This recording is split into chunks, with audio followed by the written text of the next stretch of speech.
is, as an entrepreneur, are you always looking for the next big idea? I love this topic. This is such a fun one. Oh, yeah. Oh my gosh. Yeah, who isn't? Here's the thing with entrepreneurs. We are constantly looking at that shiny object. Are you the entrepreneur always looking to jump onto that new shiny object bandwagon, right? I know we've been there, right, Jen? Too often. Still am. Yeah. Especially when it's like a new app, a new strategy, a new this. It is just like, and then it's like in my head, I'm constantly thinking like, oh, great. The monthly amount of money going towards subscription-based programs is like increasing. Yeah, exactly. So I'm going to go through some questions because I think it's really important. As entrepreneurs, we can get so excited about so many different things because we are bringing in our creative side and we are bringing in the strategy and we're doing a lot of different things that are just really exciting, but it might also take us off some of our goals and our focus. So let me go through some of these questions. And these are questions for you to kind of go over, mull over, and ask yourself when you do start feeling like, oh my gosh, I'm going here, I'm getting tangential, I'm going to that idea and that idea. Take a breath. And let's do some reflective questioning here. So are you getting creative about your entrepreneurial approach, or are you getting distracted? So that's something that you could ask yourself. That's the beginning, right? So if you're getting so distracted from your entrepreneurial goals and becoming tangential, which means boom, boom, boom, you're just like all over the place. Kind of like when you see one of those maps that have the lines and the dots all over the place. I think you see that image, right? That's really getting tangential about that next idea and not fulfilling one idea to the next, which maybe then it might be time to just slow down, pace yourself, and realign that focus. What are your thoughts, Jen? Yeah, we have to slow down sometimes. We constantly are bombarded with this idea that you need to move fast. And the thing is, everything around us is moving fast. Yeah. You try one thing and then you don't know how much time you should be giving to it. And then you want to give up on it 3 days later and say it doesn't work. It doesn't work like that. And, especially here's an example when I'm talking about social media with some people, I tell people that, never done it. I'm like, you can't do it for a week and then it's not working and then say it's not working. Yeah. You have to test things for a while. And that's the challenge. You have to have some longevity in it. You have to realize it's a long game where it's not going to happen overnight. It's taken some people a couple years till one of their videos on YouTube hits viral status.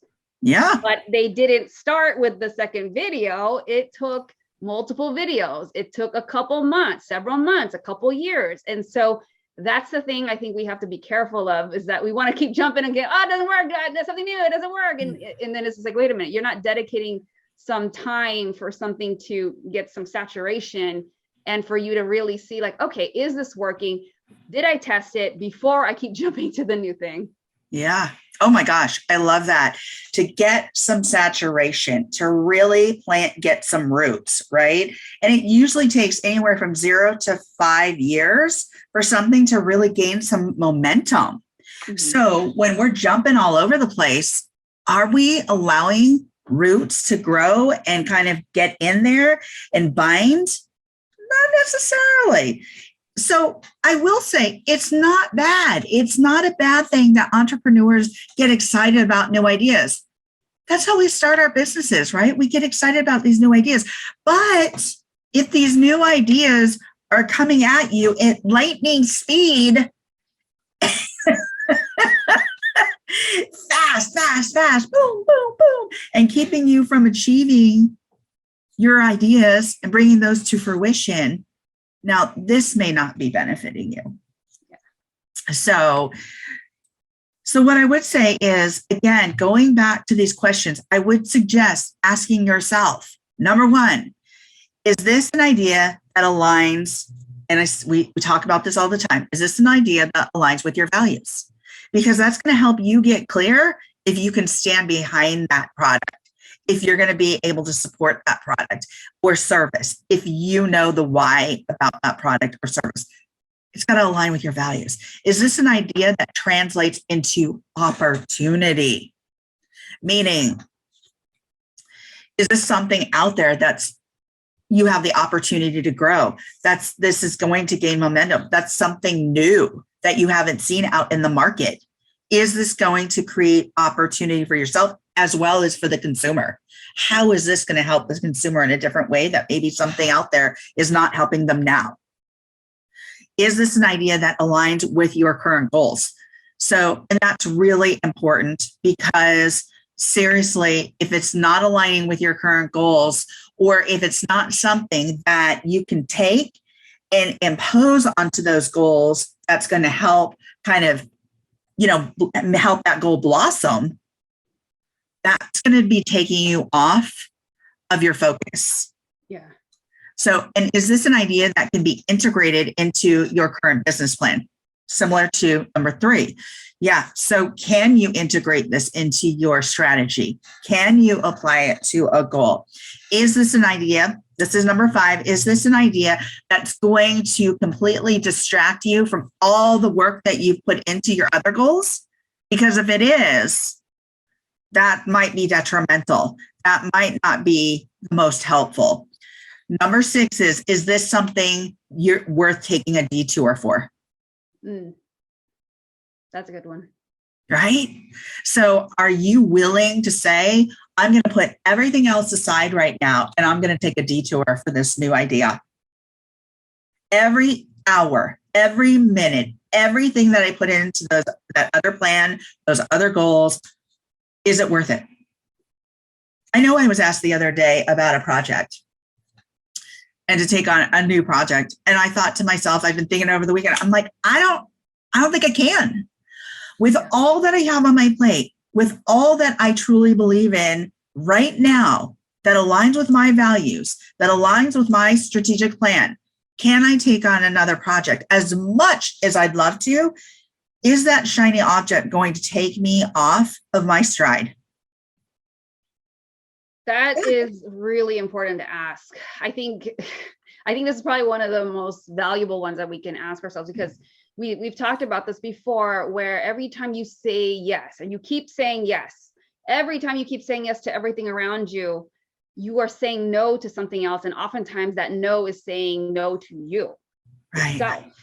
And I just came back from a conference, an event that my team put on this past weekend, and somebody got up there, and I can't remember who it was, but they said something really profound to me. And they said, the people, it was about Warren Buffett and somebody else. Yeah. So it was about the people that are the difference between the successful people and the super successful people are the people that know how to say no.